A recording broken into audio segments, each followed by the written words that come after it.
지지난달부터 왼쪽 아래 어금니에 임플란트를 시술하고 있습니다.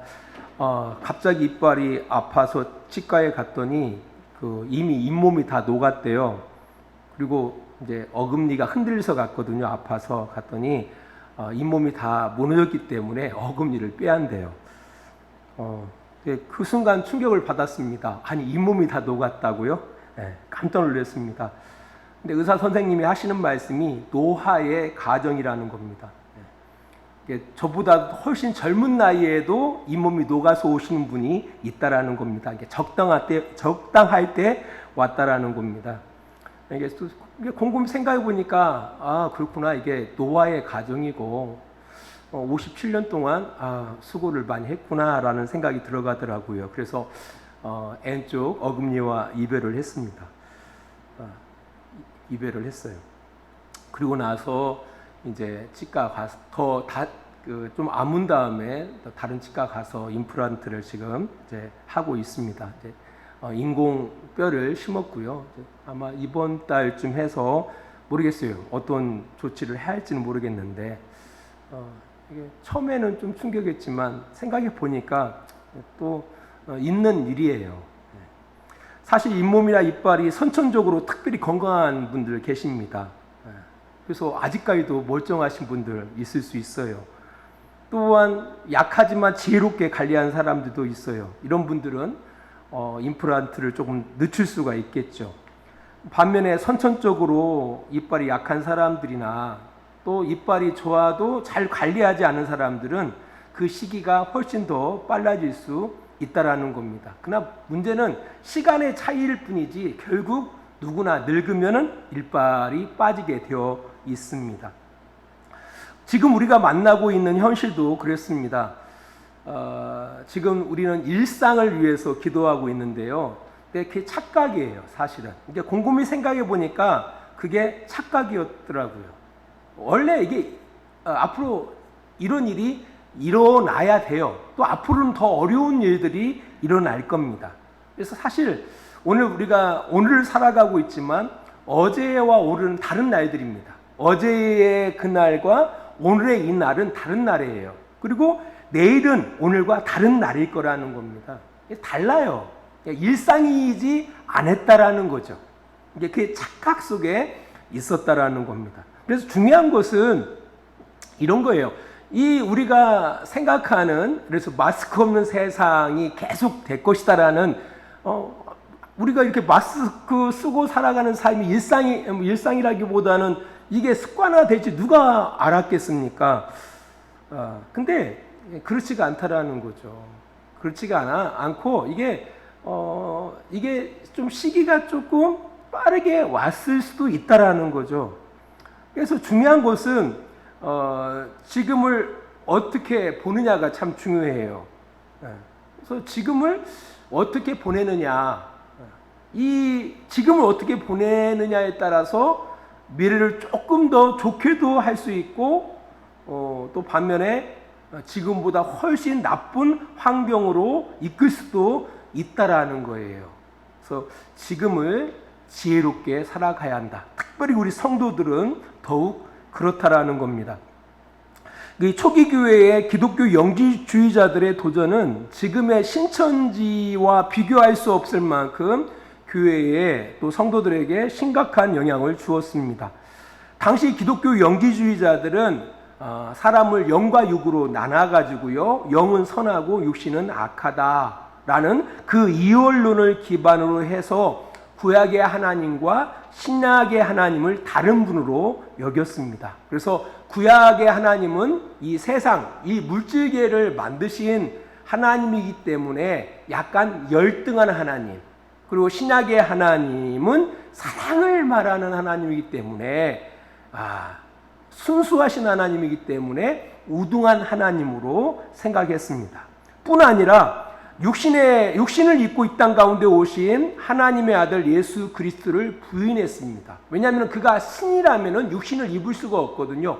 육신은 원래 악한 거기 때문에 선한 신이 육신을 입을 수가 없는 거예요. 그래서 예수 그리스도가 이 땅 가운데 인간의 몸을 입고 오신 것을 부인했습니다. 이게 당연히 그의 육체의 순환과 죽음, 그리고 육체의 부활, 심지어는 성도의 몸의 부활은 거부했다라는 겁니다. 그들이 아는 그 지식, 그 특수한 지식을 통해서 영생을 얻는다라고 생각했고요. 초월적인 존재와 함께할 수 있을 뿐 아니라 그들은 죄가 없고 또 신과 동등한 자라고 그들은 주장을 했다라는 겁니다. 우리가 생각해 보면은 어떻게 성도들이 그런 주장에 따를 수가 있지라고 생각할 수 있겠지만, 그것은 우리가 이미 설교를 통해서 그건 아닌 것 같은데 이렇게 비교 분석을 할 수가 있어요. 하지만 초기 교회는 그렇지가 않았다라는 겁니다. 초기 교회는 기독교 사상이 아직 체계화되지 않았어요. 그래서 그들의 주장 그 자체가 꽤 설득력이 있었다라는 겁니다. 그리고 대부분 그런 주장을 했던 사람이 교회 공동체 가운데 배운 사람들, 헬라 철학에 익숙했던 사람들이, 그러니까 말 잘하는 사람들이 전달했기 때문에 나름 설득력이 있었다라는 겁니다. 그렇잖아요. 지금도 그래요. 정말 말도 안 되는 이단들이 판을 치고 있음에도 불구하고 너무나 많은 사람들이 거기에 현혹되는 모습을 볼 수 있다라는 겁니다. 하나님이 남자이기 때문에 여자 하나님이 있다라는 거 아닙니까? 어머니 하나님. 남편이 죽으니까, 남편 하나님이 죽으니까 아내가 이제 어머니 하나님이 된 거예요. 우리 주변에 있잖아요. 정말 이해가 안 가죠. 그럼에도 불구하고 너무나 많은 사람들이 거기를 따라 살아가고 있다라는 겁니다. 아무튼 이런 그 기독교 영지주의자들의 영향으로 교회는 나눠집니다. 그래서 기독교 영지주의자들을 따르는 사람들, 그리고 그리스도를 따르는 사람들, 이렇게 나눠졌고요. 또 심각한 갈등이 있고 싸움으로 번져서 끝내 교회가 분열되는 일들이 생겨났다라는 겁니다. 어떻게 보면은 로마로부터 엄청난 물리적인 핍박을 받던 그 교회들, 이제 그럼에도 불구하고 신앙을 지켜왔던 교회들이 교회 안에 들어온 그런 이단 사상으로 인하여 무너지는 그런 위기 가운데 처하게 되었다라는 겁니다. 그러나 이 위기는 곧 교회와 성도들에게 기회가 되어졌습니다. 그 기독교 영지주의자들의 도전으로 말미암아 기독교 사상이 체계화되는데 귀중한 계기가 되어집니다. 그러니까 그런 영향으로 인하여 기독교 사상이 체계화가 되는 거예요. 사실 코로나19로 인하여 너무나 많은 사람들이 고통받고 있습니다. 그러나 이제 목사님들 말씀을 들어보면 역시 교회들도 심각한 타격을 입고 있다라고 듣습니다. 특별히 현장 예배가 제한이 이루어지면서 어려움 가운데 내몰리는 교회들과 목사님들이 많다고 합니다. 하지만 진짜 교회의 위기는 코로나19로 인한 문제가 아닙니다. 사실은. 가장 큰 교회의 위기는 뭘까라고 할 때 한국 사회가 교회를 더 이상 신뢰하지 않고 있다는 겁니다. 이전까지 교회를 향하여 신뢰했던 그 신뢰를 거두어들이고 있다는 겁니다. 저희 어렸을 때만 하더라도 저희 어머님은 교회에 나가라고 했거든요. 엄마는 교회를 안 다녀도 너희는 교회를 나가라. 교회는 좋은 곳이다라고 말씀을 하셨어요. 하지만 지금은 전혀 그렇지가 않습니다. 코로나19로 인해서 자녀들이 부모에게 전화한다잖아요. 어머니 교회 잠깐 쉬시면 안 되겠어요? 신뢰를 하지 않아요. 자, 아무튼 그 요한 일서가 기록될 당시 교회는 이전과 전혀 다른 위기 속에 있었어요.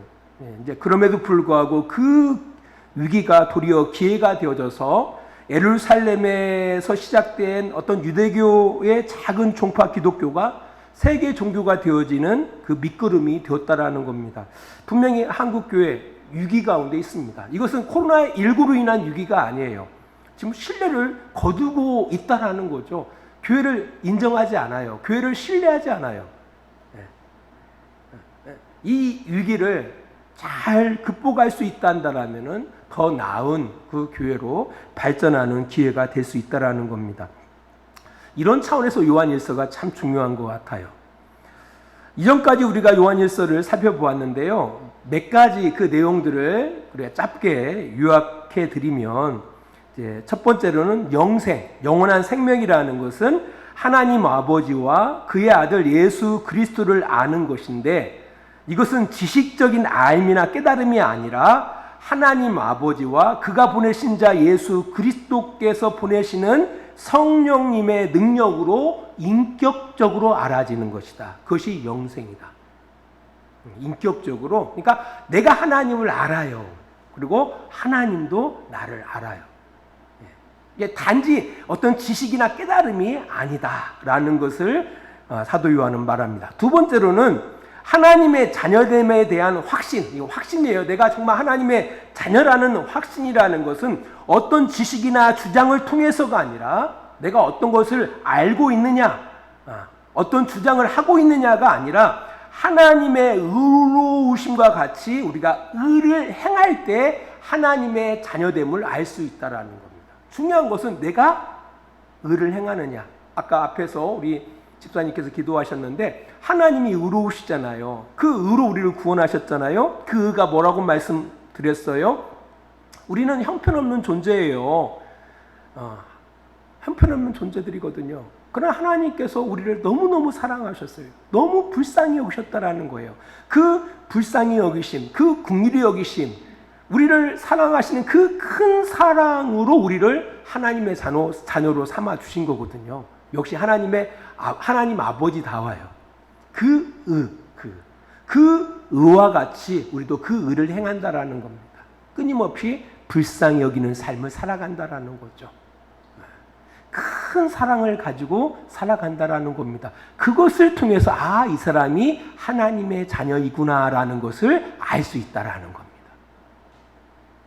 열심히 교회 나오고 열심히 찬양하고 그럴싸하게 이것을 통해서 확신하는 것이 아니라 뭘 통해서 확인한다고요? 하나님 아버지의 의로우심과 같이 우리가 그렇게 의롭게 살아감으로 인하여 하나님의 자녀임을 확신할 수 있다라고 이야기하고 있다라는 겁니다. 세 번째로는 죄 없으신 하나님의 아들 예수 그리스도는 인간의 몸으로 이 땅에 오셨고 죄인들을 구원하시려고 순환과 죽음 그리고 부활을 통해서 그 일을 이루셨을 뿐 아니라 심판의 주로 다시 오실 것이라는 겁니다. 이게 예수님께서는 말 그대로 인간의 몸을 입고 이 땅 가운데 오셨다라는 거예요. 그리고 다시 오신다라는 거예요. 네 번째로는 성도의 소망은 예수께서 다시 오실 때에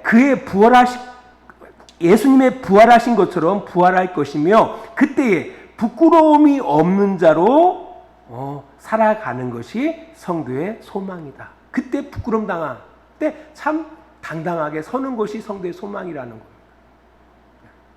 그게 성도의 소망이다. 그러니까 주님 앞에 부끄럽지 않은 자로 서는 거예요. 주님이 내 대신 우리의 죄를 다 용서해 주셨잖아요. 뭐 하라고? 의롭게 살아가라고. 그러니까 우리가 의롭게 살아가는 것이 주님의 그 죽으심, 나를 향한 그 사랑에 부끄럽지 않는 거거든요. 부끄럽지 않게 살아가야죠.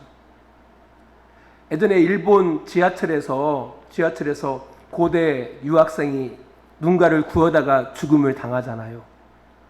그 대학생의 부모 입장에서는 얼마나 가슴이 아프겠습니까? 그렇게 해서 건짐을 받은 사람이 어떻게 살아야 돼요? 정말 잘 살아야죠. 나를 구하기 위해서 누군가가 진짜 거룩한 죽음 가운데 내몰린 거 아닙니까? 그렇단다라면은 적어도 내가 그 사람의 희생을 통해서 새 생명을 한다라면은 제대로 살아가야죠. 그게 부끄럽지 않은 거 아닙니까? 똑같아요. 하나님의 아들이 우리 대신 죽음을 당하신 거 아닙니까? 우리를 의롭게 살아가라고. 그렇다면은 우리는 어떻게 살아가야 돼요? 의롭게 살아가는 것이 부끄럽지 않는 거죠. 이것이 우리의 소망이 되어야 한다는 거예요. 이게 기독교예요.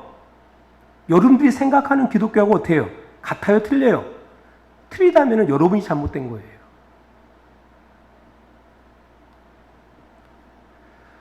이미 한국교회는요, 교회사의 유례없는 성장 속에 있어요. 하지만 성장의 뒷면에는 깊은 어둠도 함께 성장해 왔다라는 겁니다. 사실 중세시대에 종교 암흑기를 통해서 종교개혁이 일어날 수밖에 없었거든요. 왜? 부패도 더 이상 부패할 수가 없는 거예요. 완전히 부패한 거예요. 우리 쓰레기도 보면은요, 우리 집사람이 쓰레기를 갖다가 얼려놓거든요. 이유가 있습니다. 쓰레기를 조금만 놔두면은 쓰레기도 쓰레기인데 쓰레기가 부패되어지면요, 정말 힘들거든요. 지금 한국교회가 그래요. 중세시대 때 그 캐톨릭이 완전히 부패요. 부패도 더 이상 뭐 이렇게 할 수 없을 만큼 쓰레기 정도가 아니라 완전한 부패가 된 거예요. 지금 한국교회가 제가 볼 때는 쓰레기 정도가 아닙니다. 세상에서 혐오와 어떤 배제의 대상 정도가 아니에요. 완전히 부패돼 가고 있다는 겁니다. 냄새나서 냄새를 맡을 수가 없는 상황 가운데 처해 있다는 겁니다. 이런 상황 가운데 사실 코로나19는요, 그 곪은 것을 터뜨리는 주사바늘과 같은 역할을 했을 뿐입니다. 터뜨려 준 거예요. 교회의 실상이 익은 거야. 우리가 신천지가 어떻게 우리게 세상에 드러났어요? 교회에서는 저 위험한데 했는데 어떻게 드러났어요? 코로나19로 드러난 거 아닙니까?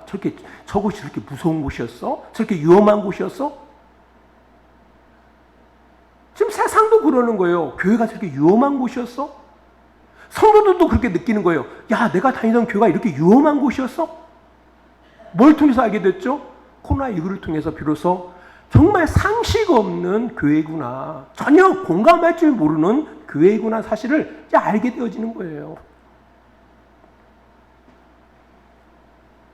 그래서 사실 이걸 심각하게 바라봐야 돼요. 특별히 교회 성도들은 심각하게 바라봐야 한다는 거예요. 우리 교회는 아니니까 그렇게 생각하셔는 안 돼요. 우리 주한교회는 좀 틀리니까 그렇게 생각해서는 안 된다라는 거예요. 이 초기 교회에 그냥 말 그대로 로마의 그 핍박 가운데서 자기끼리 교회에 모여서 예배하고 그것이 신앙인 줄 알았다니까요. 근데 나중에 기독교 이단이 들어와서 하다 보니까 엄청 멘붕이 온 거죠. 우리의 형제 가운데 이상한 주장을 하는 거예요. 내가 사랑하는 자매 가운데 이상한 주장을 하는 거예요. 이상한데? 삶은 형편없어져 가고요. 우리가 분명해져야 돼요. 우리 교회만 아니면 돼가 아니라 정신 바짝 차리셔야 돼요. 그래서 이야기할 줄을 알아야 한다라는 거예요. 그래서 진짜 한국교회의 원인이 어디 있는지 그 초래한 원인을 자세히 살펴봐야 돼요.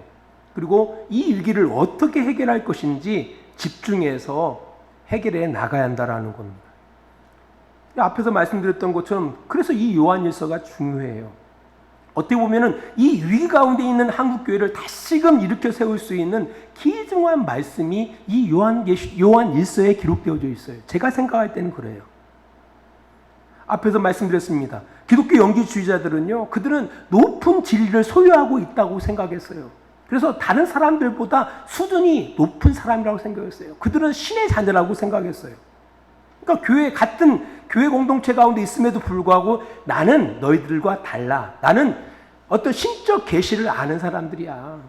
신적 지식을 아는 존재야. 너희들은 열등하고 우리들은 우등해라고 생각했어요. 그런 생각 가운데 있었기 때문에 교회 안에서도 그런 생각을 갖고 있었기 때문에 교회 밖에 있는 사람을 향해서는 어떻게 했을까요? 더 심각한 비난과 더 심각한 배제와 혐오를 행했던 거예요. 근데 문제는 뭐냐면은 그 당시에 기독교 영지주의자들의 사상과 그들의 주장과요, 지금의 한국 교회의 성도들과 많이 담겨져 있어요. 닮아져 있습니다. 교회를 다니는 다는 아니고요. 어떤 성도들은 그렇게 생각을 해요. 나는 예수를 믿어서 천국 가는 하나님의 자녀야. 하지만 너희들은 예수를 믿지 않기 때문에, 예수를 알지 못하기 때문에 지옥 가는 존재야. 너희들과 우리는 차원적으로 달라. 목사들은요, 어떻게 생각하냐면 성도들과 목사들은 달라. 존재가 달라. 우리는 특별한 하나님의 선택받은 제사장들이야. 너희들은 평신도고. 이게요, 사실 이 기독교 영지주의자, 기독교 이단이거든요. 이런 이단적인 사상과 이런 주장이 지금 한국 교회에서 많이 살펴볼 수가 있어요. 이것이 한국 교회를 타락시키고 있는 거예요. 사실 가장 큰 밑바탕을 바라보면 전혀 개념이 없어요. 솔직히 하나님의 자녀, 하나님을 아버지 부른 사람은 진짜 많아요. 아니, 교회에서 다 하나님을 아버지라고 하죠. 근데 문제는 뭐냐면은 진짜 자녀는 괜찮은데 문제는 뭐냐면은 가짜 자녀들이 너무 많은 거예요. 교회는 열심히 다녀요. 기도도 열심히 해요. 헌금도 해요. 다 하는데 문제는 뭐냐면은 하나님 아버지 하는데 가짜 자녀야. 진짜 자녀가 아닌 거야. 이게 가장 큰 문제예요, 한국 교회에. 목사님들 가운데 가짜 자녀들이 있어요. 저도 그럴 수 있죠. 이 요한일서, 특별히 오늘 보고자 하는 이 요한일서가 그 부분을 정확하게 말씀하고 있다는 겁니다. 오늘 보면 7절은 이렇게 말합니다. 의를 행하는 자는 그의 의로우심과 같이 의롭고, 8절 죄를 짓는 자는 마귀에게 속하나니 마귀는 처음부터 범죄함이라 라고 이야기하고 있습니다. 아까 말씀드렸던 의예요. 하나님의 긍휼이 풍성하신 큰 사랑으로 행하는 게 의예요. 네. 그 의를 행하는 사람은 누구를 닮아 있다고요? 하나님의 의로우심을 닮아 있어요. 그래서 그게 의로운 거예요, 그게. 하지만 죄를 짓는 사람들, 의를 행하지 않은 사람은 반대로 죄를 짓고 있는 거 아닙니까? 그 죄를 짓는 사람들은 누구에게 속해 있다고요? 마귀에게 속해 있다라는 겁니다. 그러니까 마귀에게 속해 있는 사람들이 사실 교회 공동체 가운데 너무 많이 있더라는 겁니다. 그들은 어떤 일을 행해요? 죄를 행하더라는 겁니다. 죄를 행한다는 건 다른 얘기가 아니에요. 의를 행하지 않아요. 불쌍히 여길 줄 모른다라는 거예요. 큰 사랑을 가지고 살아가지 못한다라는 겁니다. 그러니까 뭐가 나오죠? 정죄를 하는 거예요. 사람을 정죄해요. 나는 믿었다, 너는 안 믿었다. 나는 천국 간다, 너는 지옥 간다. 정죄를 해요. 그들을 불쌍히 여기려고 하지 않고, 그들을 사랑하려고 하지 않고 정죄를 해요. 다음에 우리가 예수 믿기 전에 우리도 똑같았잖아요. 그러니까 올챙이적 생각보다는 거예요. 우리도 똑같았는데 하나님의 큰 사랑으로 인하여 우리가 개구리가 된 거 아닙니까? 올챙이적을 생각을 해야죠. 사람들이 바라볼 때 우리가 똑같다고 생각해야죠. 단지 차이점이 있다라면은 하나님이 우리를 먼저 사랑했을 뿐이에요. 그러니까 그런 마음을 가지고 사람들을 대해야 하는데 그런 마음으로 대하지 않는 거예요. 그게 바로 죄란 말이에요.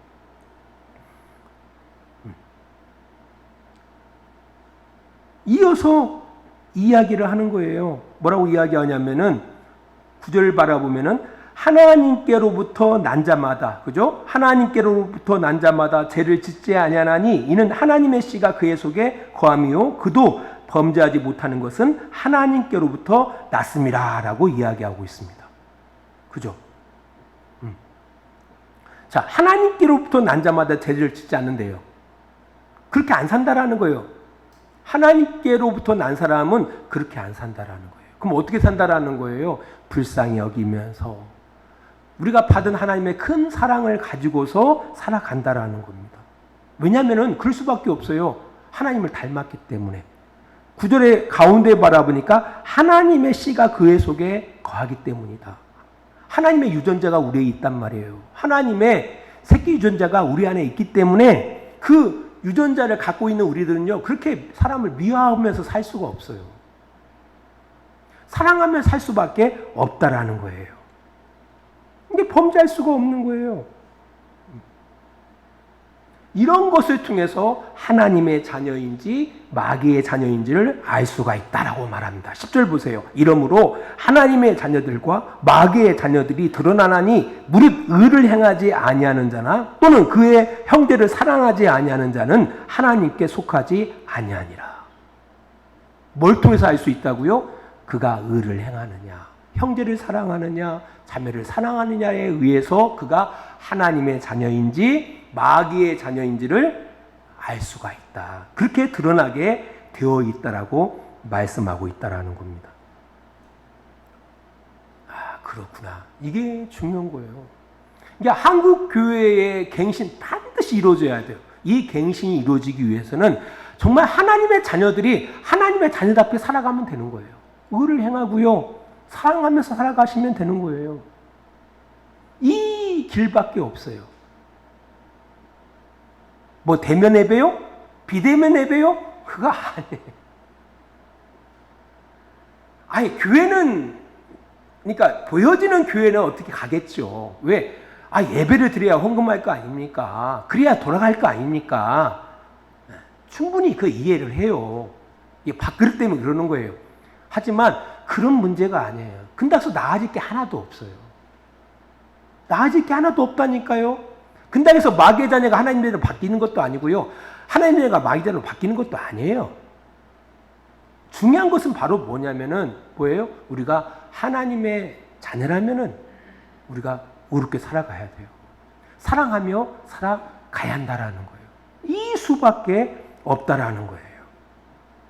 그러면 여러분들이 고민할 거예요. 아니, 성경 말씀대로 보면은 하나님의 자녀는 범죄하지 않는다라고 하고, 그죠? 범죄하지 않는다고 했는데, 아무리 생각해봐도 나는 범죄하거든? 그죠? 아, 죄를 짓잖아요. 아, 이건 또 뭐야? 그러면 나는 하나님의 자녀라는 거요? 아니면 마귀의 자녀라는 거요? 이렇게 고민할 수가 있어요. 근데 이것은 약간 좀 해석이 필요해요. 오늘 보면 3장 3절 말씀을 잠깐 볼게요. 3장, 요한일서 3장 3절 말씀. 주를 향하여 이 소망을 가진 자마다 그의 깨끗하심과 같이 자기를 깨끗하게 하느니라. 여기서 그의 깨끗하심이라는 것은, 이 그라는 것은 예수님의 깨끗하심을 말해요. 예수님은 원래 순결하신 분이에요. 예수님은 원래 죄가 없으시기 때문에 깨끗하신 분이거든요. 그러니까 우리의 죄를 용서해 주실 수 있는 거죠. 죄가 없으시니까. 근데 그 뒤에 나오는 자기를 깨끗하게 하느니라고 했을 때 그 자기라는 것은 바로 우리들을 이야기해요. 우리들은 어떻게 한다라는 거예요? 우리들은 계속 깨끗하게 해야 한다라는 거예요. 계속 성결한 삶을 살아가도록 노력해 나가야 한다라는 거예요. 이게 어떤 의미냐면은 우리가 예수 그리스도를 믿게 되어지면서 우리는 예수 그리스도의 사람들, 하나님의 자녀라는 신분이 변화되어져요. 그리고 거룩한 사람이 되어요. 하지만 거룩한 사람이 됐음에도 불구하고 이전 우리가 살아왔던 삶들 있잖아요. 어떻게 살았어요? 욕심대로 살아갔잖아요. 욕심대로. 자기 욕심에 따라 살아갔기 때문에 뭐 할 수 있어요? 늘 범죄할 수 있어요. 범죄할 수 있기 때문에 예수님께서 십자가에서 우리의 모든 죄를 지시고 용서해 주신 거예요. 용서해 주신 거예요. 그러니까 내가 분명 하나님의 자녀가 됐음에도 불구하고 뭐 할 수 있어요? 범죄할 수 있어요. 범죄하기도 하죠. 하지만 그 범죄할 때마다 누가? 예수 그리스도의 십자가가 깨끗하게 씻어주시는 거예요. 근데 씻어주시는 이유가 있어요. 뭐 하라고? 다시는 범죄하지 말라고. 아니, 아이들이 길거리에서 열심히 뛰어놀다 보면 옷이 더러워서 오잖아요. 그러면 부모가 가만히 놔둡니까? 옷을 벗겨서 깨끗하게 빨아서 말려서 입혀주잖아요. 뭐 하라고? 깨끗하게 입고 놀으라고 하잖아요. 그럼 또 가서 또 어떻게 해요?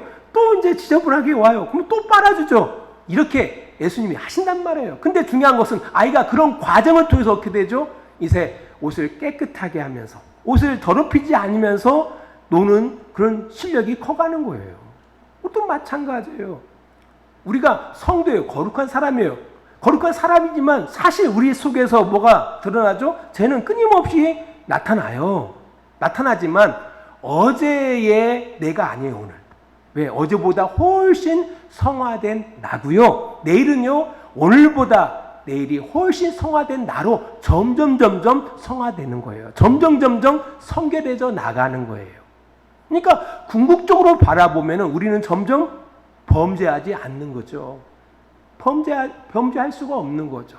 그렇게 거룩해져 나가는 겁니다. 이게 하나님의 자녀들이라고 이야기하는 겁니다. 요한계시록 22장 14절은 이렇게 이야기하고 있습니다. 자기 두루마기를 빠는 자는 복이 있다. 여기서 두루마기는 성도들의 행실을 이야기하는 거예요. 여기서 빤다라는 말은 좋게 한다, 바른 길을 알고 그의 따름으로 더 좋아지게 하다라는 뜻을 갖고 있어요. 두루마기를 빤다라는 거예요. 우리의 행위를 계속해서 빨면서 거룩해져 가는 것이 바로 성도라고 성경은 이야기하고 있다라는 겁니다. 그러니까 아이고 목사님 그렇구나. 이게 범죄하지 않는다는 말이 완벽하게 산다는 얘기가 아니라 오늘보다 어제보다 오늘이 좀 더 낫고 오늘보다 내일이 더 나은 삶을 살아가는 것이 성도의 참다운 모습이구나. 이게 하나님의 자녀구나 라고 생각하시면 100점. 그렇게 살아간다라는 겁니다. 말씀의 결론을 맺습니다. 이 정체를 회복해야만이 한국교회를 회복해 나갈 수가 있어요. 이건 그것밖에 없어요. 우리가 하나님의 자녀로 살아가는 수밖에 없다. 이 사실을 꼭 기억하시기를 바랍니다. 하나님께로부터 난 자마다 죄를 짓지 않는다. 왜? 하나님의 씨가 그의 속에 거하기 때문이다. 기도하겠습니다. 하나님 아버지 감사합니다. 우리에게 하나님의 자녀의 귀한 복을 허락해 주심에 감사를 드립니다. 한국교회가 큰 위기 가운데 있습니다. 이 위기는 그의 자녀들이 그의 자녀답게 살지 못한 데에 있음을 우리는 잘 알고 있습니다. 먼저 알고 있는 우리들이라도 우리가 우리의 살아가는 그 자리 속에서 하나님의 거룩한 자녀로 살아낼 수 있도록, 의를 행할 수 있도록, 사랑을 행할 수 있도록 하나님 우리를 도와주시옵소서. 이제는 우리를 사랑하시는 우리 아버지 하나님의 그 크신 사랑하심과 예수 그리스도의 십자가의 은혜하심과 성령의 감화와 감동과 지키시고 인도하심이 온도 시간을 구별하여 하나님 앞에 예배하는 귀한 성도들의 머리 위에와 그들의 가정과 직장과 사업장 위에 하나님의 놀라운 사랑이 늘 함께 해주시기를 간절히 축원하옵나이다. 아멘.